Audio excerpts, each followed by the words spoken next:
बनारस हिंदू विश्वविद्यालय से स्नातक करने के दौरान इन्होंने केवल समाज शास्त्र बल्कि इतिहास का भी अध्ययन किया है। मानवाधिकार से परास्नातक की पढ़ाई के दौरान मानव जाति के इतिहास के अध्ययन में उनकी रुचि रही है।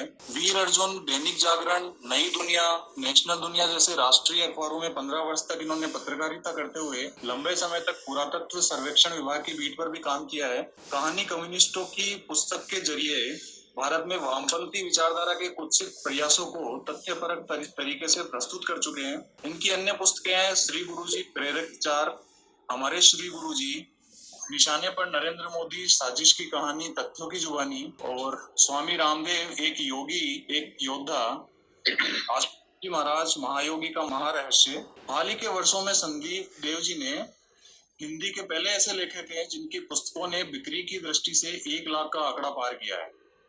वर्तमान में संदीप देव जी www.indiaspeaksdelhi.com के प्रधान संपादक थी। सुधीर जी भाई साहब अब गीत लेंगे, उसके बाद हम संदीप जी से निवेदन करेंगे वो अपनी बात। हिंदू जगे तो विश्व जगेगा, मानवता विश्वास जगेगा, भेद भावना समस हटेगा, समरसता अमृत बरसेगा। हिंदू जगेगा, विश्व जगेगा, हिंदू सदा से विश्व बंधु है, जड़ चेतन अपना माना है, मानव पशु तरु गिर सरिता में एक ब्रह्म को पहचाना है। जो चाहे जिस पथ से आए, साधक केंद्र बिंदु पहुंचेगा। हिंदू जगेगा, हिंदू जगे तो विश्व जगेगा, मानव का विश्वास जगेगा। इसी सत्य को विविध पक्ष से वेदों में हमने गाया था, निकट बिठा कर इसी तत्व को उपनिषदों में समझाया था। मंदिर मठ गुरुद्वारे जाकर यही ज्ञान सत्संग मिलेगा। हिंदू जगेगा, हिंदू जगे तो विश्व जगेगा, मानव का विश्वास जगेगा। हिंदू धर्म वह सिंधु अटल है, इसमें सब धारा मिलती है, धर्म अर्थ और काम मोक्ष की किरणें लहर लहर खिलती हैं। इसी पूर्ण में पूर्ण जगत का जीवन मधु संपूर्ण फलेगा। हिंदू जगेगा, हिंदू जगे तो विश्व जगेगा, मानव का विश्वास जगेगा।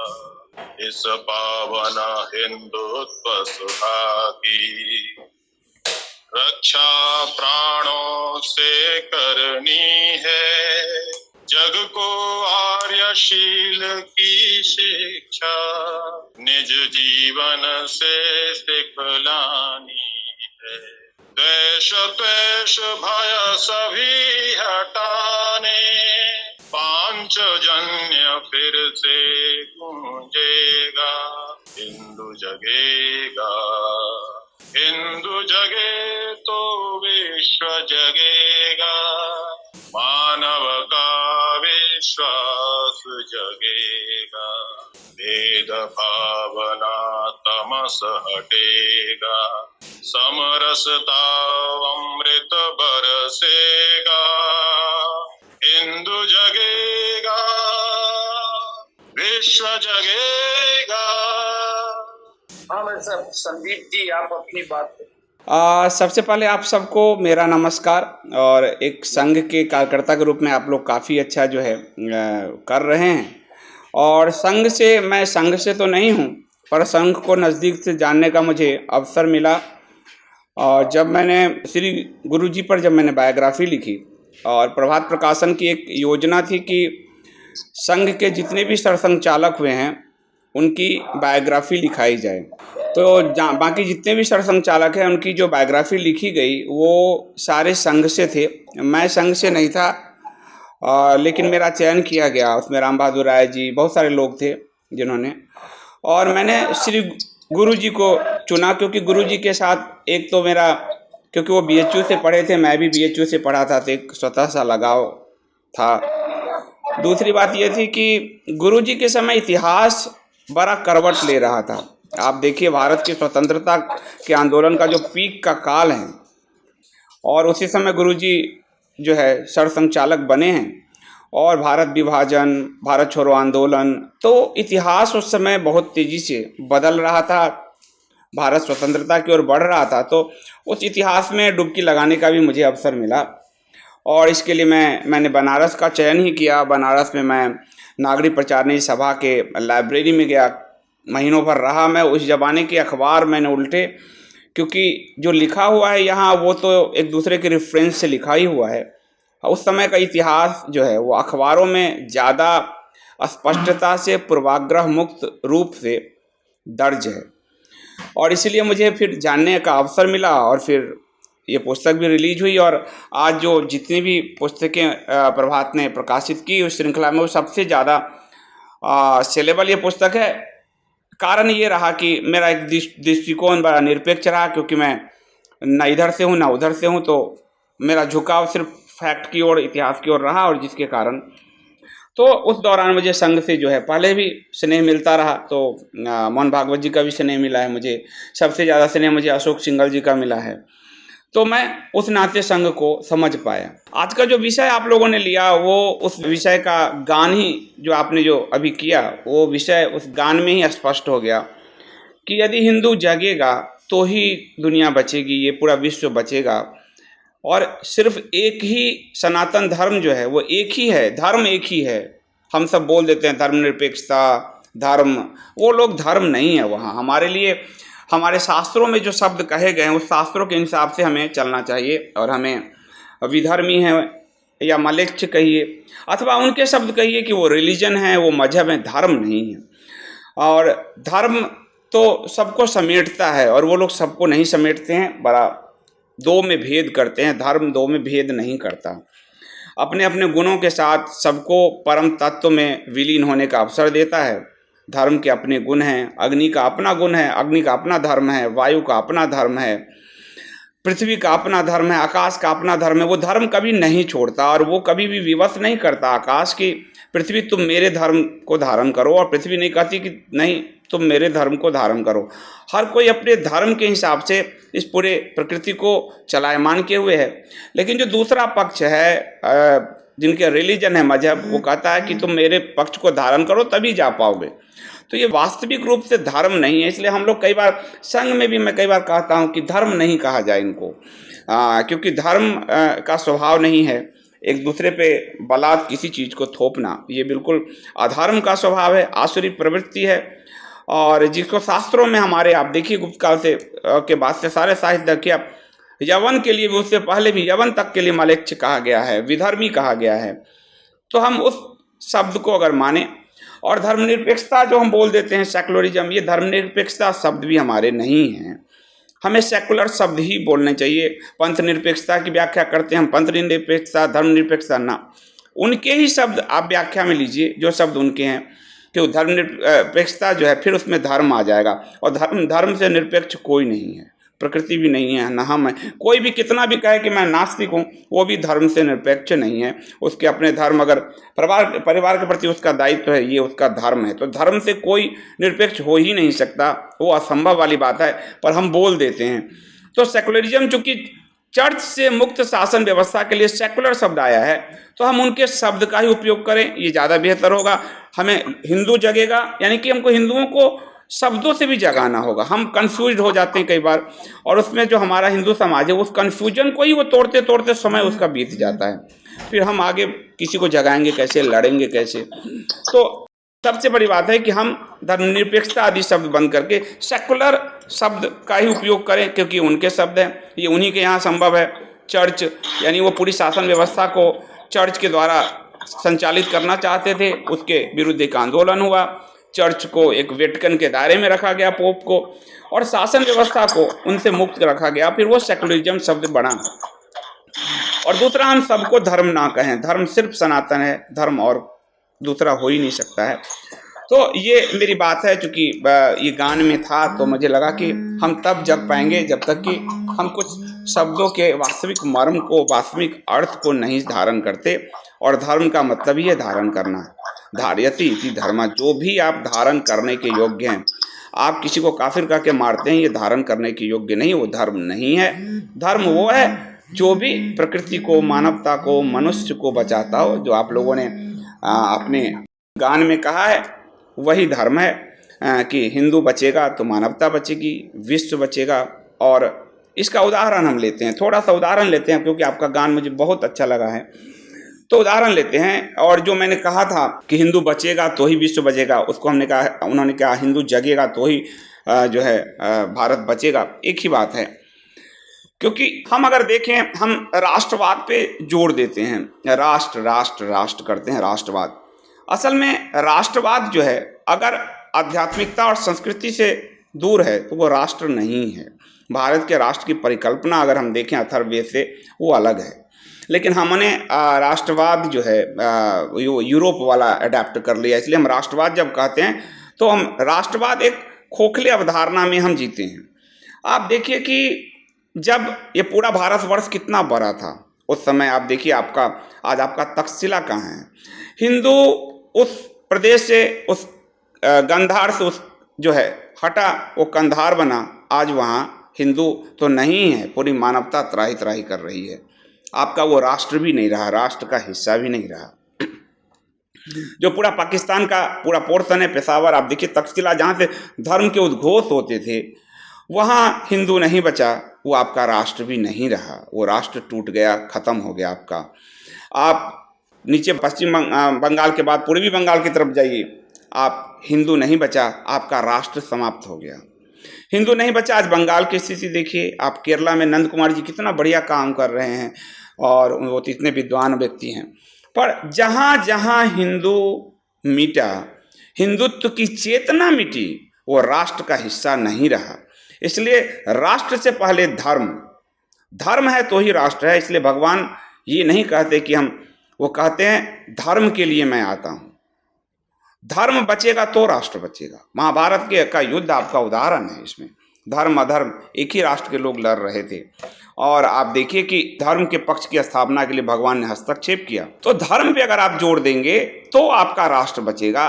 राष्ट्रवाद करते करते तो आपका पूरा अफगानिस्तान से लेके पाकिस्तान, पूर्वी बंगाल, सब देख लीजिए, आपके सब मिटते गए। कभी ब्रह्मदेश बर्मा आपका चला गया, तिब्बत आपका चला, तिब्बत का धर्म छूटा, तिब्बत चला, कोई देश नहीं बचेगा। आपका अपना सनातन धर्म नहीं रहा।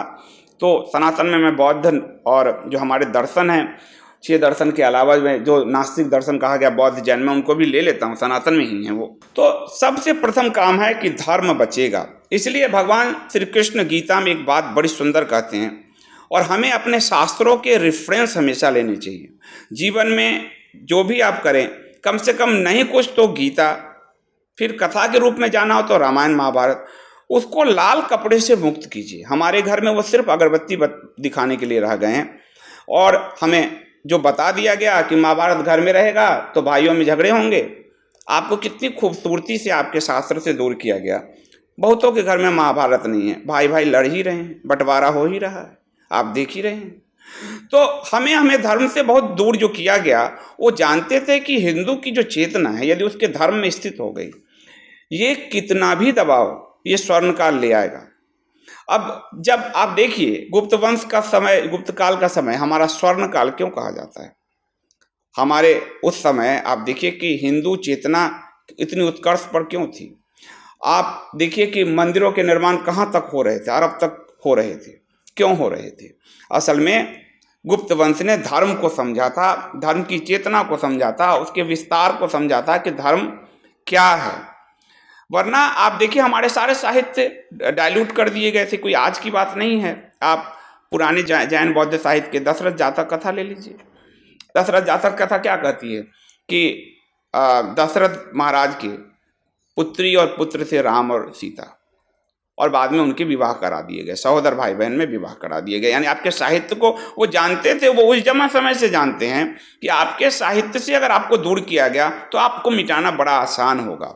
उसके बाद आप देखिए तुर्क मुगल अफगानों का एरा आया, आपको मार के नालंदा, बख्तियार खिलजी आज हमारे बिहार में, मैं बिहार से हूँ, बख्तियारपुर स्टेशन मुँह चिढ़ाता है, मैं जाता हूँ तो रुक जाता हूँ वहाँ कि ये क्या है।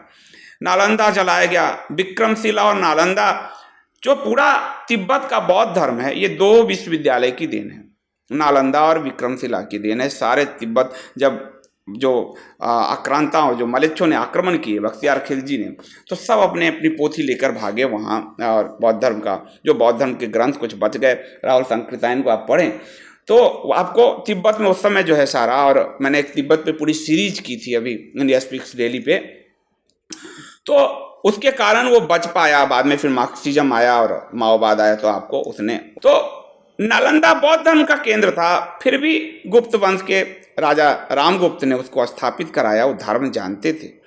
तो हमको हमारे धर्म से दूर करने का बड़ा प्रयास किया गया। फिर जो मुगल एरा और आदि में आप देखिए कि क्यों हम क्यों नहीं सोच पाते कि क्यों हिंदुओं को मार के जनेऊ तौले जाते थे। कोई तो वजह होगी, ऐसे भी मार सकते हो, मार के जनेऊ क्यों तौलते थे? क्योंकि जो लोग धर्म को बचा रहे थे, अनुष्ठानिक कर्मों के जरिए बचा रहे थे, मूर्तियों के जरिए बचा रहे थे, उन सबको मारकर उन्होंने चाहा कि धर्म को मिटा दें। लोग अपनी मूर्तियां लेकर भागे, मूर्तियों ले के भागे। कोई आपने आदिशंकर का भी काल आप पढ़िए, जब उस समय बौद्धों का भी इसी तरह का आक्रमण था और चीन की तरफ से भी आक्रमण हुआ था। तो हमारे जो आप देखिए ऋषिकेश में भरत मंदिर आप देखिएगा तो विग्रह को गंगा जी से आचार्य शंकर ने निकाला। आप जो बद्रीनाथ जाइए, आप बद्री विशाल जी की जो प्रतिमा है, खंडित प्रतिमा है, वो प्रतिमा आचार्य शंकर ने जो है मंदाकिनी से निकाला। तो हमारे यहाँ ये आक्रमण होते रहे, लगातार होते रहे, और उसके बाद अंग्रेज आए और अंग्रेजों ने आपको बहुत अच्छे से समझाया। उन्होंने बहुत ही अच्छे से उन्होंने कहा कि ये तो मार के भी ये मिट नहीं रहे, कितना भी मार रहा हूँ ये मिट नहीं रहे। तो उन्होंने सबसे पहले आपके साहित्य को और ज़्यादा दूषित किया, उसको अटैक कराया और हमारे भाइयों में ही आपस में लड़ाई लगवाई। ब्राह्मणवाद की थ्योरी गढ़ दी। उनको मालूम था कि जब तक ये धार्मिक अनुष्ठान करने वाला पुरोहित वर्ग जिंदा है, हम धर्म नहीं हटा सकते। दुनिया में आप कहीं भी देखें, आपका इस्लाम ले लीजिए, वो आज भी अपने किसी भी मौलवी मुल्ला को मानते हैं। आप वहाँ का एक खुमैनी बोलता है, पूरा उनका सुनता है।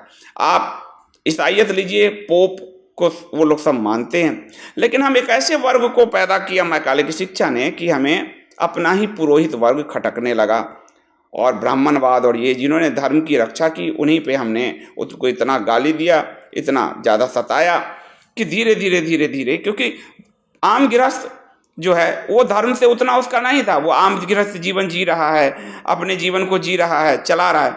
लेकिन आपने कभी सोचा कि ऋग्वेद के मंत्र आज भी आपके विवाह में कैसे गाए जाते हैं? कैसे आप कंटिन्यू कर गए? किस तरह से आप उसको अक्षुण्ण रख पाए? ऋग्वेद में विश्वामित्र जी के जो गायत्री मंत्र हैं, कैसे कंटिन्यू हो रहा है आपका? विवाह की वही विधि ऋग्वेद की कैसे कंटिन्यू कर पा रहे हैं आप? वो कौन लोग थे जिन्होंने आपके उस धर्म को एज इट इज बनाए रखा? वरना तो दुनिया के सारे आप देखिए उस समय की सभ्यताएं मिट गई। दुनिया की 54-55 सभ्यताएं हैं, सारी सभ्यता मिट गई। चीन भी नहीं रहा। हम कई बार कहते हैं अपने उदाहरण में, संघ में भी मैंने देखा है कि चीन और भारत 2 सभ्यता रही, नहीं रही। चीन का बौद्ध कन्फ्यूशियस हुआ, कन्फ्यूशियस से माओवाद हुआ, चीन कहाँ रह गया? आप अकेले हैं, आप अकेले हैं। ये दुनिया में आपको ये गर्व करना पड़ेगा कि आप अकेले हैं जो जीवित हैं। सिमट रहे हैं ये अलग बात है, आपका पूरा जो दायरा है सिमट रहे हैं, और आप कहाँ से कहाँ आए। अगर आपको, मैं कहूँगा सबको, क्योंकि हमारा जो धर्म है उसकी जो व्याख्या हुई है वो 3 स्तर पे हुई है हमारे सनातन धर्म की। एक तो आपका दिव्य लोक है, जो अंतरिक्ष लोक है। आप देखेंगे, इसको उदाहरण से यूँ लीजिए कि अंतरिक्ष लोक में आपको भगवान भास्कर दिख रहे हैं, सूर्य दिख रहे हैं। दूसरा है पृथ्वी लोक है, जिसमें आप देखिए कि आपका सूर्यवंश भी रहा, चंद्रवंश भी रहा, सूर्य चंद्र आपके अंतरिक्ष में भी हैं। और एक आपका देह लोक है, शारीरिक लोक है, जहां आपकी ईड़ा पिंगला नारी के रूप में भी सूर्य, चांद और चंद्रमा मौजूद हैं। तो 3 स्तर पे आपके धर्म की व्याख्या की गई है, जो दिव्य लोक में है, अंतरिक्ष लोक में है, यानी सनातन यानी सत्य जो उसकी समानता है, और जो पृथ्वी लोक पर है, और जो आपके शरीर के लोक में है। पृथ्वी लोक पर भी आपका शासन रहा है और बहुत दूर तक रहा है। मैं आप लोगों से कहूँगा कि आप जो है आचार्य चतुर्सेन की वयम रक्षाम को पढ़िए। उसके अलावा क्योंकि वेद में भी आपको यादव मधुसूदन ओझा आपको उस प्रकांड विद्वान मिलेंगे। 30 के दशक में उनकी एक पुस्तक आई थी, इंद्र विजय, 1930 के आसपास आई थी, कि हमारा शासन यहाँ तक नहीं था, सिर्फ अफगानिस्तान तक हम सोचते हैं, हमारे अखंड भारत की सीमा हमने तय कर दी है ना, हम वहाँ बहुत दूर तक थे। कैस्पियन सागर हमारे कश्यप ऋषि पे के नाम पर है, हम बहुत दूर तक थे। तो अगर आप देखेंगे आपका जो पाताल लोक है, आप अगर एक वैज्ञानिक रूप से जहाँ भारत है उसके अगर ड्रिल करना शुरू कीजिए तो कहाँ जाइएगा आप? पाताल लोक आपका दक्षिण अमेरिका मिलता है, पूरी माया सभ्यता आपकी मिलती है आपको, पूरा जो है मैक्सिको आदि सब आपकी माया सभ्यता। मैं राक्षस का पूरा राज्य था वहाँ, आपके ऑस्ट्रेलिया में शूर्पणखा का राज्य था। तो आपके दायरे बहुत बड़े थे क्योंकि आप ही थे। वहीं से चीज़ें अलग अलग होती चली गई और इसलिए हम सिमटते गए। इसलिए जो हम लोग कई बार पढ़ देते हैं हमारी हस्ती मिटती नहीं, ये हम गलत फहमी में बहुत ही धोखा होता है हमारे साथ। हमारी हस्ती मिटती गई क्योंकि जो पहला लाइन है आपके गान में है, हिंदू जगेगा तो विश्व जगेगा और हिंदू बचेगा तो राष्ट्र बचेगा। क्योंकि हिंदू धर्म मिटता चला गया इसलिए हमारे दायरे सिकुड़ते चले गए और अब हम सीधे जो है आपको तिब्बत से लेकर और यहाँ कन्याकुमारी तक, और कन्याकुमारी में भी अब हम नहीं रहे। अभी मद्रास हाई कोर्ट का फैसला आया है और टिप्पणी आई है, बड़ी भारी टिप्पणी है। मद्रास हाई कोर्ट की टिप्पणी है कि ये जो कभी विवेकानंद यहाँ आए थे, आज 51 मतलब 50% से ऊपर वहाँ ईसाई हो चुके हैं और हिंदू नाम रखे हुए हैं, हिंदू नाम लेकर सारा लाभ उठा रहे हैं। ये मद्रास हाई कोर्ट की टिप्पणी है, मैं अपनी तरफ से कुछ नहीं कह रहा हूँ। और लेकिन वो जो धरती है वो ईसाइयत की हो चुकी है, तो वो उनके लक्ष्य बहुत बड़े हैं, वो 500-5000 साल के लक्ष्य लेके चलते हैं। हम अपने आत्मा पे हाथ रखें, हृदय पे हाथ रखें और पूछें हम अपने आप से, हमारे लक्ष्य सिर्फ 5 साल के हैं कि अगला चुनाव जीतना है, कैसे जीतना है। हमारे लक्ष्य जो बड़े नहीं है जिसके कारण हम नष्ट हो रहे हैं, और ये लगातार सोचने का विषय है कि हम सिकुड़ रहे हैं। और इसीलिए आपको भगवान श्री कृष्ण जो गीता में कहते हैं, स्वधर्मे निधन श्रेय पर धर्मो भयावह, यानी जो स्वधर्म में जी उसका मृत्यु भी है वो श्रेयस्कर मृत्यु है, और जो परधर्म में वो भयावह है, वह हे है। आप कहेंगे कि उस समय तो इस्लाम आदि थे नहीं, तो धर्म की बात भगवान क्यों करते हैं? इसीलिए मैंने शुरू में कहा कि धर्म अलग चीज़ है, वो रिलीजन और मजहब वाले नहीं हैं। यदि अग्नि जो है पानी का धर्म ग्रहण कर ले, स्वधर्म छोड़कर परधर्म अपना ले, तो क्या अग्नि अग्नि रह पाएगा? सोच कर देखिए कि अग्नि क्या अग्नि रह पाएगा? वायु अगर अग्नि के धर्म को अपना ले, स्वधर्म में निधन श्रेय परधर्मो भयावह, वायु अगर अग्नि के रूप अपना ले, थोड़ी सी गर्मी होती है हम झुलस जाते हैं, क्या हम बच पाएंगे? स्वधर्म को धारण करना ही श्रेष्ठ जीवन है। जिसने स्वधर्म को छोड़ा उसने न सिर्फ अपने आप को बल्कि पूरे राष्ट्र को, अपने फैमिली सबको संकट में डाला है, और उसकी मृत्यु को भी भगवान स्वीकार नहीं करते। भयावह मृत्यु है उसकी। वो उसकी जो कल्पना की गई है कि वो हे जीवन जी रहा है, लेकिन हम सब आज एक नई थ्योरी पर चल रहे हैं। नई थ्योरी ये है कि कभी कहा जाता है घर वापसी जरूरी नहीं है, कभी ये कहा जाता है कि अगर इस्लाम के साथ ही हिंदुत्व चल सकता है, कभी ये कहा जाता है वो रहेंगे तभी हम चलेंगे। यानी हमने भगवान श्री कृष्ण की शिक्षा को ही कहीं कूड़ेदान में डाल दिया, क्योंकि हम नहीं पढ़ते अपने साहित्य को कि भगवान कह क्या रहे हैं। महाराज मनु ने क्या कहा है? धर्मो रक्षति रक्षता। अगर अपने धर्म की रक्षा करोगे तो ही तुम बचोगे। और आप अगर देखेंगे दंगों के इतिहास में, देखिए बंगाल, पंजाब, आप देखिए, मैं बुरा मानने वाली बात नहीं है, मैं थोड़ा स्पष्ट बोलता हूँ कि अगर आपके धर्म का नाश हुआ, धर्मो रक्षति रक्षता, तो आपका भी नाश होगा। और जिन लोगों ने सेकुलरवाद को अपना लिया था वो सबसे पहले मारे जाते हैं। दिल्ली में आज जो दंगे हुए, जो पड़ोसी थे, आज आपको हाल फिलहाल जो खरगोन में हुआ, एक बच्ची का वीडियो वायरल हुआ, मुस्लिम अंकल उसके पड़ोसी हैं, वो कह रहे बेटा कुछ नहीं होगा तुम्हें, और सबसे पहले वो पथराव करने आए, घर में कूदे, पथराव करने आए। वो बच्ची रो रही है, कह रही है। हमारे दिल्ली मंगोलपुरी में एक लड़का, रिंकू नाम था उसका, वो अपने पड़ोस को खून दे रहा था। पड़ोस में जो मुस्लिम फैमिली थी उसको उसने खून देकर बचाया था, और उस फैमिली ने उसके पीठ में छुरा घोंप कर मारा। इतिहास में गणेश शंकर विद्यार्थी, आपको जब गणेश शंकर विद्यार्थी की मौत जब आप देखेंगे तो आपको बड़ा दुख होगा कि कानपुर में कैसे उनकी मौत हुई। दंगे चल रहे थे, उनका एक मुस्लिम मित्र था, उन्होंने उसको बचाया, दंगे से निकाल कर उसको उनको घर तक पहुंचाया, और जब घर के दरवाजे पर पहुंचा कर वो मुड़े, गणेश शंकर विद्यार्थी के पीठ में उसने छुरा घोंप दिया। तो सबसे पहले सेकुलर हिंदू मरेगा, इस बात को आप हमेशा याद रखिएगा। धर्म के लिए जीने वाला राणा प्रताप, धर्म के लिए जीने वाला छत्रपति शिवाजी, धर्म के लिए मरने वाला संभाजी, वो आज भी इतिहास में हैं, और जिनके कारण हम बचे हुए हैं। और जिन्होंने धर्म त्यागे, कितनों को हम जानते हैं, वो नष्ट हो चुके हैं। तो असल में जब हम भगवान की वाणी को नहीं, और हमने सबसे पहले पश्चिम की अवधारणा, जो मैंने एक वज्रयानी बौद्ध के जो पंचमकार सिद्धांत है, उससे मैंने एक पंचमकार सिद्धांत विकसित किया, जो बहुत प्रचलित है आजकल। आप कहीं भी सोशल मीडिया आदि पर देखते होंगे, काफ़ी प्रचलित हुआ है वो। उसमें एक मैकाले भी है, उसने बड़ी चालाकी के साथ आपको आपके धर्म से सबको दूर किया, बहुत ही चालाकी से जो है आपके पूरे साहित्य से उसको दूर किया, बहुत ही चालाकी के साथ उसने आपके पूरे हमारे अपने लोगों को ही हमारे विरुद्ध खड़ा किया, और फिर हमको सेकुलरिज्म का एक ऐसा अफीम चटाया गया आज़ादी के बाद से कि लगने लगा कि वही उचित है। और वो सेकुलरिज्म भारत के संविधान में जो 42वें संशोधन के द्वारा उसको उल्टा डाल भी दिया गया। ये बड़ी जब पूरा विपक्ष जेल में था तब इसको डाल दिया गया, समाजवाद और सेकुलरिज्म को। और दुख तो तब हुआ कि जब जनता पार्टी की सरकार आई मोरारजी देसाई की, और उसमें जनसंघ 90 सांसदों के साथ सबसे बड़ी पार्टी थी। जितने भी इंदिरा ने परिवर्तन किए 42वें संशोधन में, सारे परिवर्तन को पुनः सही कर दिया गया, बस प्रस्तावना को छोड़ दिया गया। यानी हर किसी के लिए सेकुलरिज्म और समाजवाद, और आप देखेंगे आज तक की नीति में वो सेकुलरिज्म और समाजवाद बिल्कुल ही अफीम की तरह, बिल्कुल ही आप कहें कि उसको दीमक की तरह वो घुसा हुआ है। उसको सबने अडेप्ट किया। भारत का कोई पॉलिटिकल पार्टी जो है अपने आप को इससे दूर नहीं कर सकता, और वो सिर्फ इसलिए हुआ क्योंकि हमने अपने साहित्य को नहीं समझा, और हमने भगवान कृष्ण के स्वधर्म निधन श्रेया परधर्मो भयावह उसको समझा ही नहीं। तो हमारे पास जो हिंदुओं को के सामने खतरे क्या हैं, उस खतरों को मैं 5 पॉइंट में आपको समझाता हूँ। उन खतरों को आपको पहचानना होगा। 6 पॉइंट में आपको समझाऊंगा। उन खतरों को जब तक हमने नहीं पहचाना, क्योंकि हिंदू चेतना तो जागृत होगा, हिंदू का शत्रुबोध कैसे जागृत होगा? जब तक आपके सामने पता नहीं आपका शत्रु कौन है, लड़ोगे किससे? जब तक आपको पता नहीं है शत्रु कौन है, तब तक तो आप गणेश शंकर विद्यार्थी की तरह पीठ में छुरा ही खाओगे।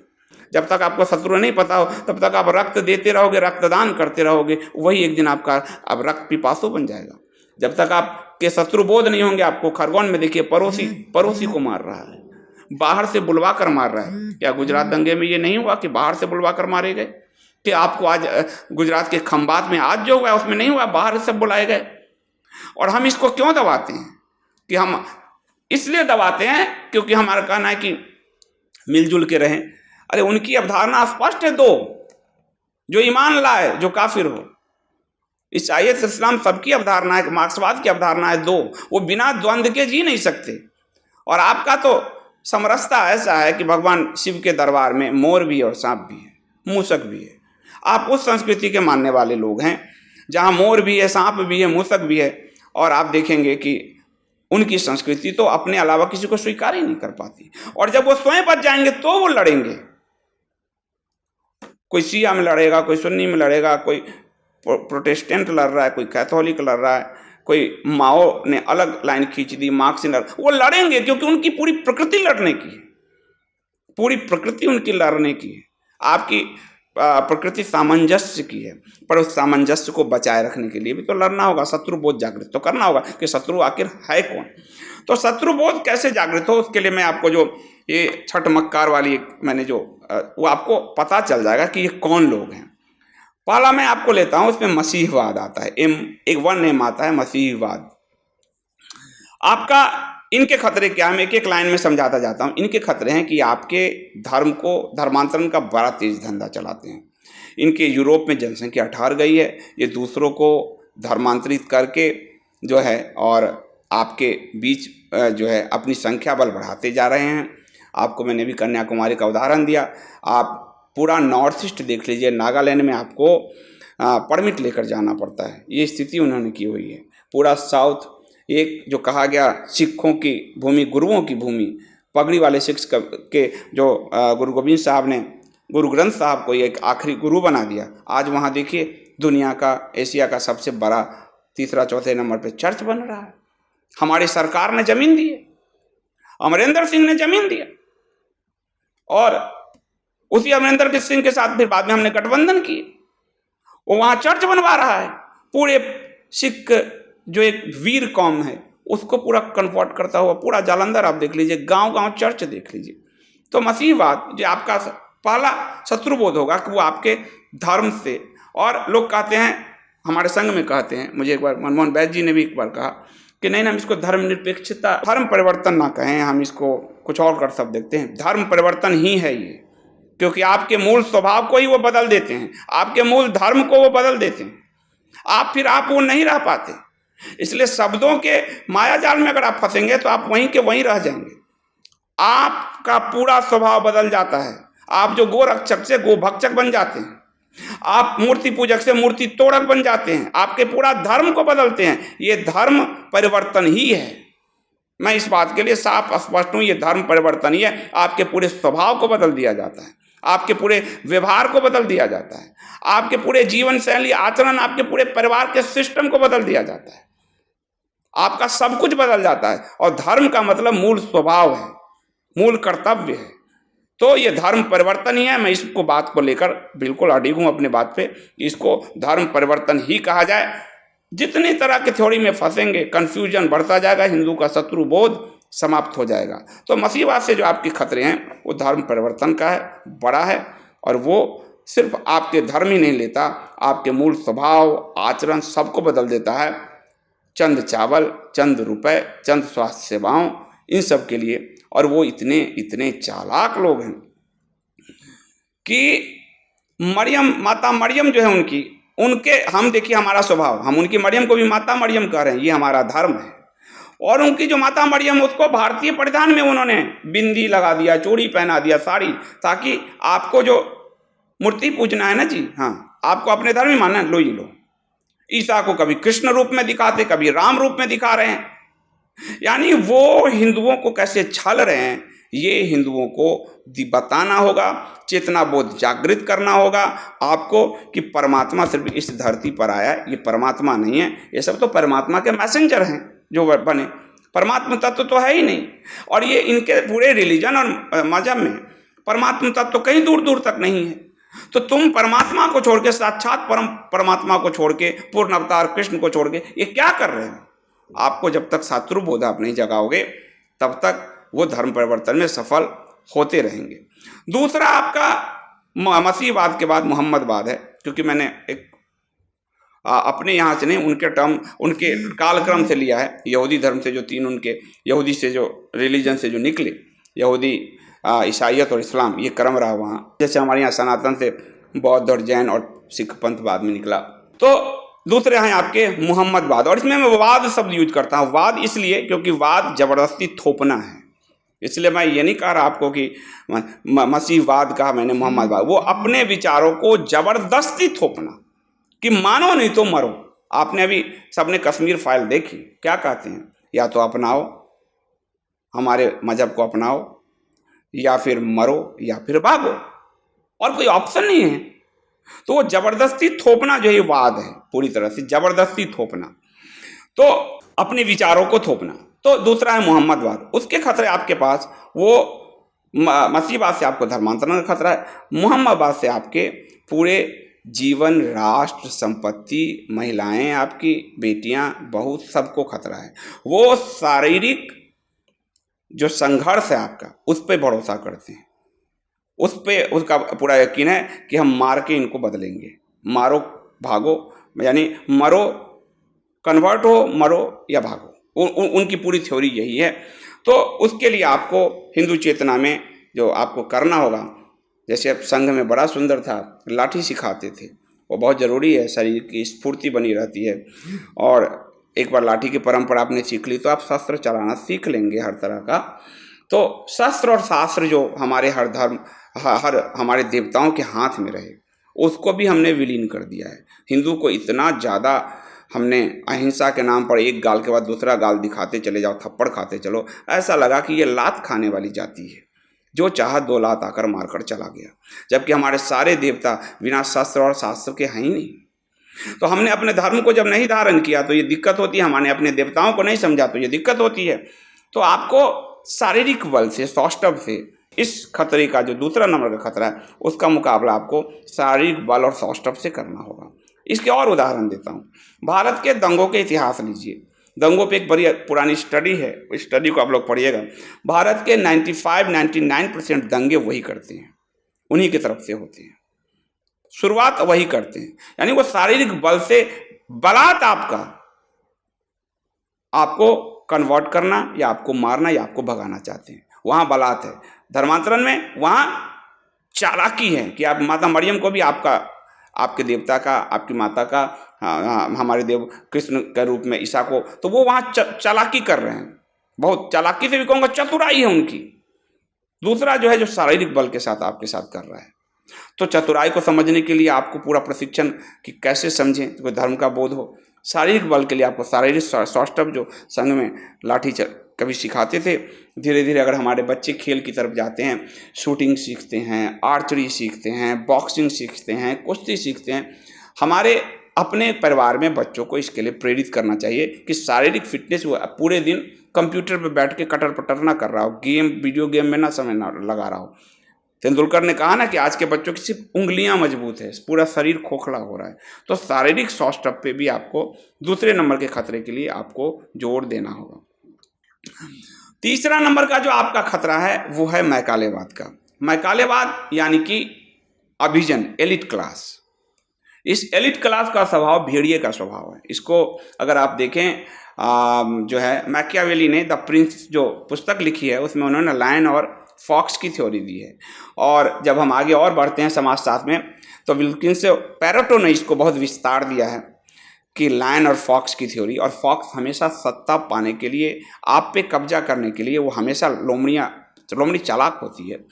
मैकालेवाद के जो लोग हैं वो अंग्रेजी पढ़े लिखे लोग हैं, वो ओपिनियन मेकर हैं, उनको लगता है उनका ओपिनियन ही सब कुछ है। इस मैकालेवाद में आपको एनजीओ जाएगा, तीस्ता शीतलवाड़ जैसे एनजीओ जाएंगे, आनंद ग्रोवर जैसे एनजीओ, इंदिरा जयसिंह आ जाएगा आपको, प्रशांत भूषण जैसे लोग आ जाएंगे, जो इंग्लिश पढ़े अंग्रेजीदा लोग हैं, जिनका नेटवर्क विदेश में है, फंड जहाँ विदेश से आती है उनकी। आपको हमारी एक पुस्तक है साजिश की कहानी निशाने पर नरेंद्र मोदी, उसमें उस पूरे नेटवर्क को समझाया गया कि कैसे ये नेटवर्क काम करता है। तो आपको इंटरनेशनल पुरस्कार जो है, ये नोबेल पुरस्कार है क्या? बराक ओबामा जैसे युद्ध थोपने वाले को कैसे मिल जाता है? जिसने डायनामाइट का आविष्कार किया उसके नाम से शांति का पुरस्कार दिया जा रहा है। ये क्या कंट्राडिक्ट नहीं लगता? ये कैसे अपने प्रभुत्व को स्थापित करने के लिए ये काम करते हैं। रमन मैग्सेसे पुरस्कार, उसकी पूरी कहानी मैंने साजिश की कहानी में दी है कि कैसे एक पपलू रमन मैग्सेसे को उठाकर फिलीपींस की सत्ता बदली गई। और आज आप जो लोग भी आपके विरोध को, जिन लोगों को हवा देना है, उन सबको रमन मैग्सेसे, कुछ सत्यनिष्ठ लोगों को भी दे दिया जाता है और बाकी 80% बेईमान लोगों को दिया जाता है, जो भी अपने देश में उथल पुथल करने की शक्ति रखता हो। आपका भी एक पत्रकार को मिला है, रवीश कुमार को, आप देखिए वो कितनी घृणा और नफरत से उसके पूरे व्यक्तित्व में, आप देखिए किस तरह से पूरा व्यक्तित्व उसकी घृणा से भरा हुआ आपको दिखता है। और वो हर चीज़ में आपको घृणा फैलाता मिलेगा। कुछ भी कर ले, सरकार कर ले, समाज कर ले, वो हर जगह वो ऐसा घृणा फैलाता है कि दिल्ली दंगे के शाहरुख पठान को वो कोई अनुराग श्रीवास्तव बनाने पर तुल जाता है। तो इसलिए उसको मिलता है। तो जो तीसरा एलिट जो है आपको मैकालेवाद है, मैकाले ने क्या किया? ब्रेन पर आपके अटैक किया। सबसे बड़ा कि आप ही हैं, पर आप ही अपने धर्म के विरुद्ध खड़े हो जाएं, आप ही अपनी संस्कृति के विरुद्ध खड़े हो जाएं, आप ही अपनी शिक्षा के विरुद्ध खड़े जाएं। आज का एलिट क्लास जो है, जो जिसको अभिजात वर्ग कहेंगे, वो यही कर रहा है, वो यही चीज़ है। तो इसके लिए ये है कि इसके खतरे कैसे, तो ये जो एलिट क्लास है कि हमारे बच्चों पर कैसे कंट्रोल करता है। जेएनयू आपको बहुत अच्छा उदाहरण है कि हमारा बच्चा अच्छा खासा जाता है, वहाँ जाकर वो कंट्रोल हो जाता है पूरा। क्यों कंट्रोल हो जाता है? तो जो इंग्लिश क्लास है उसकी रहन सहन, चकाचौंध, उसकी बनावटी बुद्धिजीविता, वो कपड़ा तो पहनेगा आपको कुर्ता लगेगा थोड़ा मोड़ा पहना है, पर आप जब पूछेंगे तो फैब इंडिया का 7-8 हज़ार 10 हज़ार के कुर्ते मिलेंगे आपको। आप इंडिया इंटरनेशनल सेंटर जाइए, वो आपको मैकालेबाद का जीवंत उदाहरण है, वहाँ आप जाएंगे। तो तीसरा खतरा आपका अभी आज का एलिट वर्ग है जो अपने आप को हिंदू धर्म से कोरिलेट नहीं करता, वो सिर्फ फंड से कोरिलेट करता है। सिद्धार्थ वरदराजन, राजदीप सरदेसाई, आपको जो बड़े बड़े जो एलिट क्लास हैं, आप दिल्ली का पूरा लुटियंस कल्चर है कुछ में ले लीजिए, साउथ दिल्ली का पूरा पोर्शन ले लीजिए आप, तो वो पूरा जो है। चौथा जो है वो मार्क्स मैकालेवाद है। मार्क्स और मैकालेवाद यानी वो द्वंद्व ढूंढते हैं हर जगह आपको, और वो ये मसीहवाद का, मोहम्मदवाद का, मैकालेवाद का, इसका वो एकेडमिक रूप है। एक मार्क्सवाद एकेडमिक रूप है, दूसरा माओवाद नक्सली रूप है। हम नक्सली शब्द में नहीं बोलना चाहता हूँ क्योंकि इसलिए समझाना पड़ता है, क्योंकि नक्सल हमारी जगह ही थे, नक्सलबाड़ी से मूवमेंट शुरू हुआ, पर वो मूवमेंट असल में माओवाद का मूवमेंट है।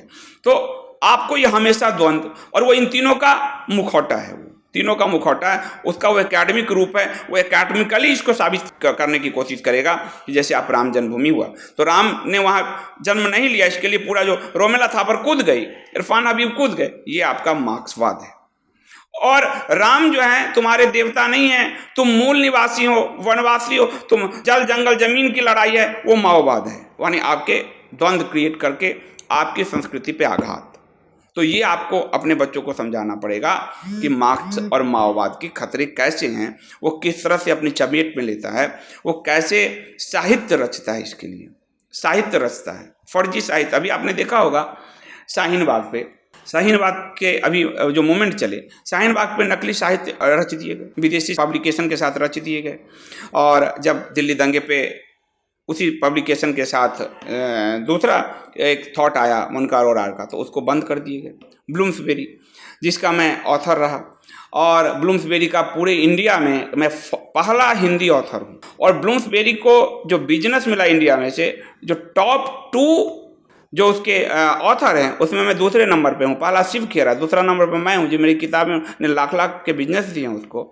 और वो मैंने निर्णय लिया कि मैं ब्लूम्सबेरी से अब हट रहा हूँ, और मैंने इसकी घोषणा की कि मैं अपनी सारी पुस्तकें आपसे ड्रॉ कर रहा हूँ। क्यों? क्योंकि ना मैं मोनिका अरोड़ा को जानता हूँ, ना वो मुझे जानती है। वो आप कभी हिंदी वाला लड़ेगा, इसके लिए अंग्रेजी का कोई संघ का ही विचारक क्यों ना हो, अंग्रेजी वाला हो नहीं आएगा लड़ना। मोनिका अरोड़ा कभी मेरे लिए लड़ने नहीं आती, पर ये मेरे विचार की लड़ाई थी। और मैंने जो मुझे सालाना 8-10 लाख रुपए रॉयल्टी आती, जो आपको आज के हिंदी लेखक को तो मुश्किल ही होता है, मैं रॉयल्टी के कारण टैक्स भरता हूँ। तो वो सारी 8-9 जो मेरी 9 की 9 पुस्तक मैंने ब्लूम्सबेरी से छीन लिए। ये बात बड़ा प्रचलित रहा, काफ़ी फेमस रहा ये चीज़, छीन लिए और अपने पब्लिकेशन की स्थापना करके मैं अपनी तरफ से कर रहा हूँ। तो वैचारिक लड़ाई के लिए आपको कई चीज़ों के लिए आपको दृढ़ता दिखानी होगी, लेकिन बाद में आपको थोड़ा दुख होगा। पर उसमें कई संघ के विचारक हैं जो उस समय विरोध कर रहे थे, बाद में वो ब्लूम्स में चले गए कि अरे संदीप इंटरनेशनल पब्लिशर है, छोड़ो ये सब झगड़े। तो जब हम डाइल्यूट होने लगते हैं तो दूसरा चढ़ जाता है।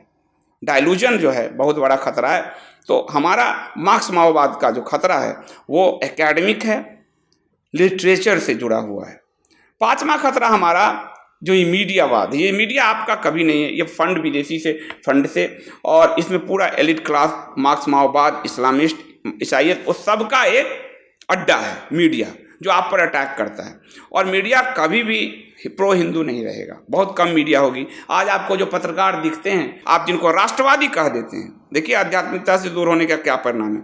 जिनको आपने राष्ट्रवादी कहा, आपको अभी मैं पत्रकारों का नाम लूंगा तो आप लोग को बुरा लगेगा, लेकिन जिनको आपने अभी राष्ट्रवादी समझा है, उनके पुराने कर्तव्य देखिए आप कि उन्होंने कैसे इस एक पुस्तक में एक बड़ा राष्ट्रवादी जो रात के 9 बजे डीएनए चलाता है, उसने कैसे नरेंद्र मोदी को और हिंदू धर्म को बदनाम करने के लिए सुप्रीम कोर्ट के एसआईटी ने नोटिस भेजा हुआ है उसको, उसका नाम है इसमें। और राम बहादुर राय जी ने कहा कि चुनौती है आपको उनको कि इस पुस्तक को काट के दिखाओ, लेकिन आज वो राष्ट्रवादी हो गया। आपका अंग्रेजी क्लास का बड़े बड़े पत्रकार राष्ट्रवादी हो गए। तो मीडिया हमेशा आपको छल रखे, मीडिया प्रो हिंदू, क्योंकि उसका जो फंड है और नरेशन वो विदेश संचालित है। भारत की मीडिया स्वतंत्र नहीं है। और हिंदू का तो एक यही एकमात्र देश है, वो कहाँ जाएगा, किधर जाएगा? थोड़ी बहुत मीडिया में जो ओरिजिनल हिंदू वॉइस आपको दिखेगा तो वो दैनिक जागरण में दिखेगा आपको। मैंने दैनिक जागरण में 8-9 साल काम किए हैं और दैनिक जागरण के एडिटर भाजपा के तब नरेंद्र मोहन जी जब राज्यसभा में गए थे, उन्होंने हिंदुत्व पे बहुत अच्छी पुस्तक लिखी है, आप लोग पढ़ सकते हो, प्रभात प्रकाशन से है, और तब उनका विरोध भी हुआ था। तो थोड़ा आपको जो हिंदू का थोड़ा सा नरेशन मिलेगा, हिंदू धर्म के प्रति थोड़ी सी, वो आपको जागरण फिर नई पीढ़ी में थोड़ा फिर भी डाइल्यूट हो रहा है, वरना हिंदुओं के पक्ष में आपके। और छठा, जिनको मैं मास्टर स्ट्रोकवादी कहता हूँ, इसमें पॉलिटिकल हिंदू है, जो सेकुलर भी है और पॉलिटिकल है। हर पार्टी के साथ उसका हिंदुत्व बदल जाता है। पार्टी वाला हिंदू है वो, सरकारी हिंदू है वो उसका सारा हिंदुत्व अपनी पार्टी से जुड़ा हुआ है, उसका सारा हिंदुत्व अपनी संस्था से जुड़ा हुआ है, आपका सारा हिंदुत्व किसी व्यक्ति से जुड़ा है। उसके हिंदुत्व को रामकृष्ण, रामायण, महाभारत, गीता, हमारे पुराण, हमारे साहित्य, उससे कोई लेना देना नहीं है। वो जब इंदिरा गांधी में सत्ता में होती है तो वो इंदिरा गांधी वाला हिंदू होता है, जब नरेंद्र मोदी सत्ता में होते हैं तो नरेंद्र मोदी वाला हिंदू होता है। वो उसका सारा हिंदुत्व पॉलिटिकल हिंदुत्व है, और वही हिंदुत्व सेकुलर भी हो जाता है, वही डाइवर्ट होकर सेकुलर भी हो जाता है। और ये जो खतरे हैं, आपको बाकी 5 खतरों से बड़ा खतरा है। इसलिए आदि शंकर ने जब अपने दिग्विजय अभियान को शुरू किया था, दिग्विजय यज्ञ कहा उसको, तो उन्होंने मलेच्छों पर नहीं, पहले हमारे इतने जो यहाँ गुटबंदियाँ थी उन सबको समेट के एक किया, सबको ध्वस्त किया, अपने शास्त्रार्थ के जरिए ध्वस्त किया, और एक किया कि उनको मालूम था कि खतरे यही ज़्यादा हैं, क्योंकि दुश्मन के लिए किला के दरवाजे हमारे अपनों ने खोले थे, बाहरी ने नहीं खोले थे। इस बात को आप समझिएगा। ये जो छठा क्लास है, ये किला का दरवाज़ा खोलने वाला है। वो हर सत्ता के साथ उसका हिंदुत्व बदलता है, हर विचारधारा उसका कभी भी डाइल्यूट हो जाता है। आप देख लेंगे, आप कुछ दिन अगर 15 साल अभी और 10 साल कांग्रेस रही, आपको बहुत सारे इसमें से चेहरे आपको नहीं दिखाई दे रहे होंगे, अब एकाएक दिखने लगे होंगे। आप उसको देखिए। और सेकुलर जो है, जो आपके पूरे विमर्श को कि आप कट्टर हो रहे हो, आप ये हो रहे हो, आप वो हो रहे हो, आप इनको क्या करें, आप ये जो 20 करोड़ हैं, आप क्या चाहते हो संदीप जी, इनको मार दिया जाए, ये इस तरह की विचारधारा लेके आएंगे। किसी को मारा ना जाए, बस संविधान को लागू कर दिया जाए। संविधान में कहीं भी अल्पसंख्यक आयोग नहीं था, इस विमर्श को उठाइए। संविधान में कहीं भी अल्पसंख्यक आयोग नहीं था। संविधान में कहीं भी ओबीसी की आड़ में जो रिलीजन और मजहबी आरक्षण देना नहीं था, इस बात को उठाइए कि आज ओबीसी की आड़ में रिलीजन और मजहब के लोगों को आरक्षण भरता चला जा रहा है, भरते जा रहे हैं। सारी पार्टियां भर रही है, सारे पॉलिटिकल पार्टी, सारे राज्य सरकारें भर रही है। अल्पसंख्यक आयोग, आज जब सुप्रीम कोर्ट में गया ये मामला कि अल्पसंख्यक आयोग क्यों होना चाहिए, संविधान में तो नहीं, और संविधान में अल्पसंख्यकों के अधिकार को तय करने के लिए जो कमिटी बनी, उसके प्रमुख थे सरदार पटेल। हमने सरदार पटेल की इतनी बड़ी मूर्ति बनाई, इस सरकार ने बनाई, पर सरदार पटेल ने क्या कहा वो तो भूल गए। उन्होंने कहा कि केवल SC ST को छोड़कर और किसी को विशेष अधिकार नहीं मिलना चाहिए। ये सरदार पटेल, आप संविधान सभा पे आप जो है, आपको राम बहादुर राय जी की भी एक पुस्तक आई, प्रभात प्रकाशन से, क्या संविधान सभा की अनकही कहानी, पढ़िए आप उसको कि कैसे कैसे जो है। लेकिन आज हमने क्या कर दिया उसको, वही सुप्रीम कोर्ट में हमने कहा चूंकि हिंदू दबंग है इसलिए अल्पसंख्यकों को बचाना जरूरी है। अब आप देखिए, हिंदुओं को गुंडा कह दिया। सुप्रीम कोर्ट में सरकार के हलफनामा में ये बात है कि चूंकि हिंदू दबंग है इसलिए अल्पसंख्यकों को बचाना जरूरी है। जिस मनमोहन सिंह की हम बुराई करते थे कि अवैध रूप से सच्चर कमेटी बना दिया इस आदमी ने, जिसकी बुराई खुद गुजरात के मुख्यमंत्री नरेंद्र मोदी जी ने कहा कि हमारे यहाँ सच्चर के लोग आए, उन्होंने कहा कि आप मुस्लिमों के लिए क्या करते हैं, आपको इंडिया टीवी पे वो पूरा इंटरव्यू मिलेगा।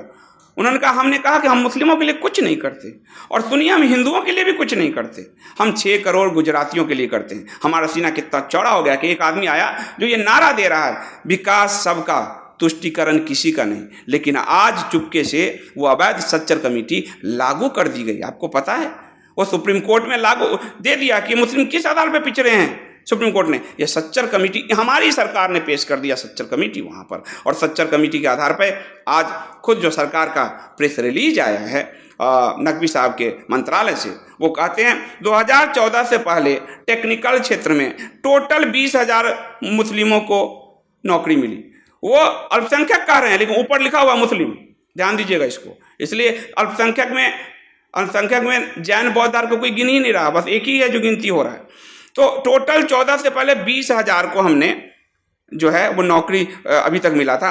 हमारी सरकार आते ही नकवी साहब के प्रेस रिलीज है और पीआईबी द्वारा प्रेस रिलीज है, यानी कि किसी और मीडिया ने छाप दिया गलत सलत, हमने सिर्फ 8 साल में उसको 21.5 लाख कर दिया, यानी 20,000 गुना 10 गुना से भी ज़्यादा सिर्फ 8 साल में।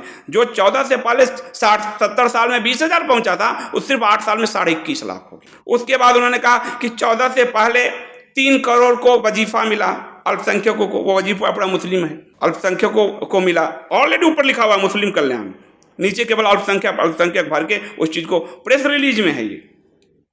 तो 3 करोड़ को टोटल मिला, हमने 8 साल में उसको 6 करोड़ कर दिए, हमने सीधे 8 साल में उसको डबल कर दिए मुस्लिमों के पूरे। तो पूरे विमर्श में आप देखेंगे कि ये होर ले रहे हैं, खुद सरकार घोषणा कर रही कि कांग्रेस से ज्यादा हम मुस्लिम तुष्टीकरण कर रहे हैं। यानी जो कहा जाता था कि विकास सबका, तुष्टीकरण किसी का नहीं, उस तुष्टीकरण में 10 गुना की वृद्धि हो गई।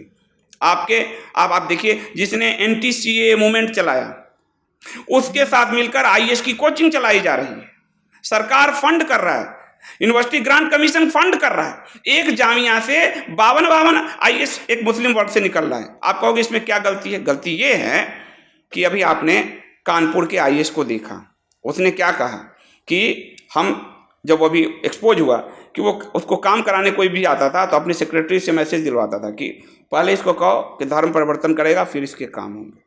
आपने पूर्व डीजीपी पंजाब का बयान अभी सुना कि हम जब थे तो हिंदुओं की हिम्मत नहीं थी कि प्रोसेशन यानी शोभा यात्रा हमारे इलाके से, हम इन्हें कभी नहीं निकालने देंगे।